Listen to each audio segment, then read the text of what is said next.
สวยงามอีหลีเด้อพี่น้องตรงหน้าสายน้ำยมเด้อพี่น้องมาเบิ่งน้ำยมอีกจุดหนึ่งที่ทางบ้านโพนแสดหรือโพนสว่างนี่แหละทั้งเทิงมีควายกำลังแช่น้ำอยู่ทั้งลุ่มเด็กๆกำลังดำป่าบรรยากาศเป็นตาเลาะเป็นตาเที่ยวเป็นตาส้มเลย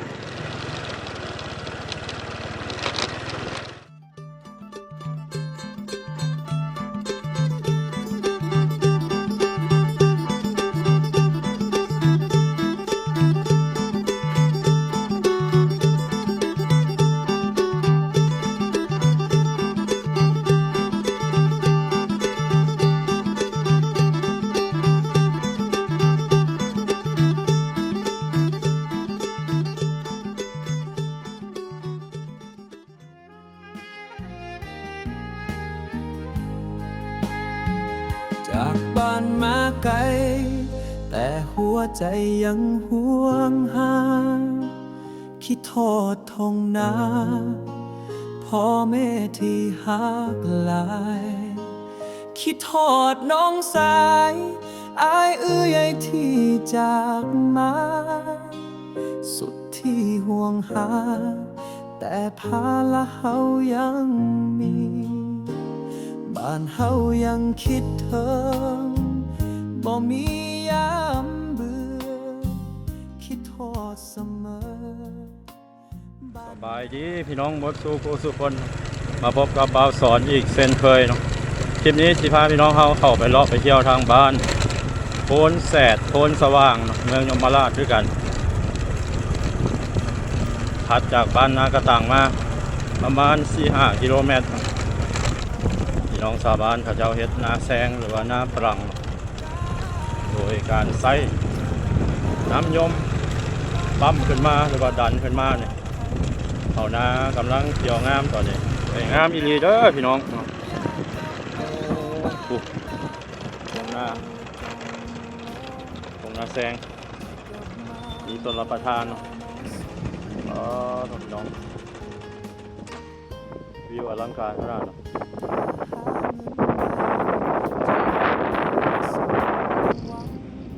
น้ำส่วนรับประทานเขาจะเอาปั๊มมาจากน้ำยมสายน้ำยมนะพี่น้องมาเบิ่งน้ำยมอีกจุดหนึ่งที่ทางบ้านโพนแสดหรือโพนสว่างนี่แหละก่อนที่เขาจะเอาปั๊มน้ำขึ้นมาใส่นาแซง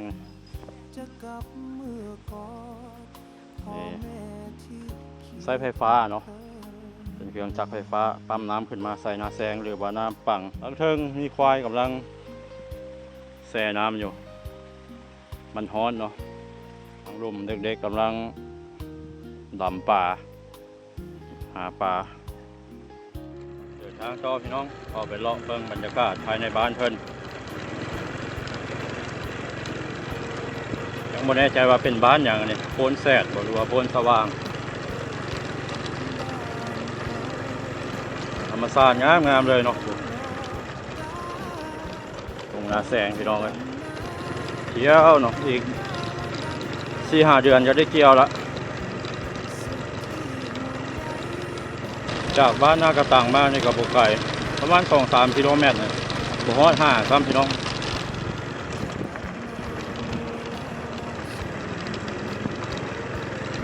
บรรยากาศเป็นตาเลาะเป็นตาเที่ยวเป็นตาส้มเลยไม่แน่ใจว่าเป็นชนเผ่าลาวหรือว่าชนเผ่าผู้ไทยเนาะขี่รถเลาะบางจังน้อยนึงบ้านโพนแสดบ้านโพนแสดก็เป็นบ้านโพนสว่างรอเบิ่งใจกลางบ้านจักน้อยนึงบ้านซองก็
รยากาศสายน้ำยมอีกจุดหนึ่งเนาะ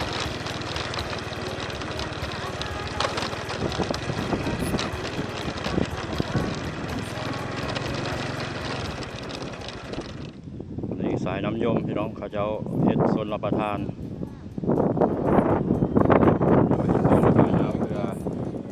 เอาน้ำเข้าไปใส่หน้าแซง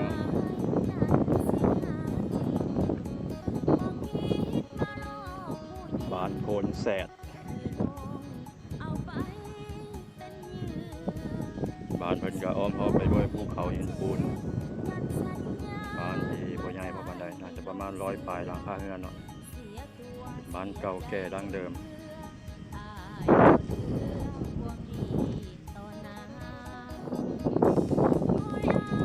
ฟังเป็นตะยานพี่น้องจังน้อยเขาเจ้าลิ้นขี้ทรายเซ้ยเนาะ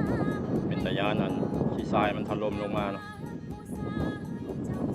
เบื้องนั้นจะเป็นทงนาแล้วก็เป็นภูเขาหินปูนของพี่น้องชาวบ้านโพนแสด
โอ้ถือว่าเป็นบ้านใหญ่แล้วพี่น้องบ้านโพนแสดเนี่ยยันบ่แม่นละห้อยหลังคาเรือนเนี่ยยันเข้า200พุ่นละโซนนี้ยังเป็นบ้านโพนแสดหมดใหญ่พอสมควรเนาะ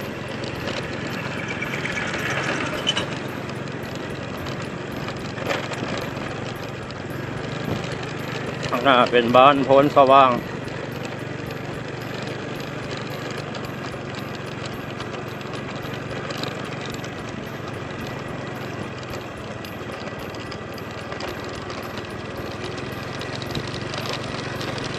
อากาศน่าอยู่น่าชมเนาะเป็นธรรมชาติยังเป็นแบบดั้งเดิมอยู่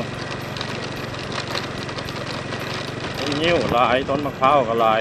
ลำไยมะขามลายขนาดเลย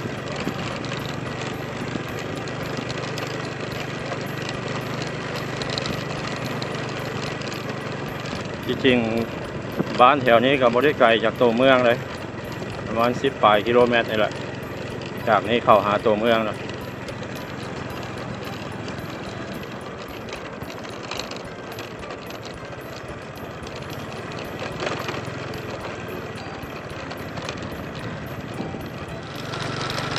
ทำนี่แหละพี่น้องเอ้ยไปดีง่ายชุดทำนี้บ่ชุดทำนี้บ่ผมมีบ้านแล้วสิ บ่มี อันนี้บ้านพนสว่างบ่ แม่นล่ะ ติดกันเลยเนาะกับบ้านพนแซดก็คือว่ายังไปต่อได้นะ บ่ชุดนี้แหละ มาเที่ยวง่ายเลยเฮ็ดอยู่ซังนี่ จะเฮ็ดหยังจะเอาน้ำนี่เอาน้ำเอา เอาน้ำนี้อันน้ำบาดาลเนาะ เจ้า น้ำอันยมผัดไก่เนาะน้ำยมก็เอามาบ่ ได้ก็เว้าให้เบิ่งถึกมัน มันได้ใส่อันท่อยาวไว้เนาะ เพิ่นมาเฮ็ดให้บ่เฮ็ดเองแต่ว่าคันเทิงมาเฮ็ดให้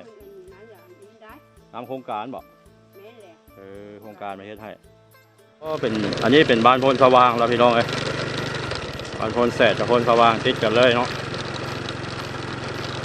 น่าจะเป็นบ้านชนเผ่าลาวเป็นนับถือศาสนาพุทธเนาะนากระตังก็เป็นบ้านชนเผ่าผู้ไทย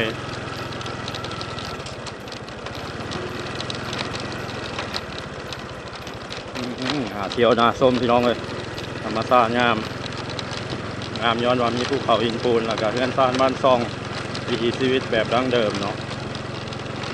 ยังคงรักษาไว้บ้านโพนสว่าง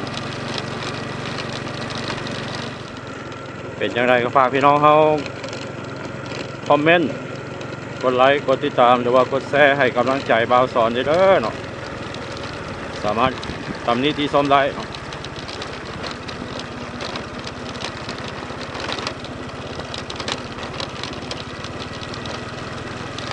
พี่น้องเขาอยากมาลินมาเที่ยวกับมาได้เนาะที่รถจักรมาหรือว่าเซารถจักรจากท่าแขกมาเนี่ยประมาณ50 กว่ากิโลเมตรมาทางเมืองยมราชเนาะถนนหนทางก็สะดวกสบาย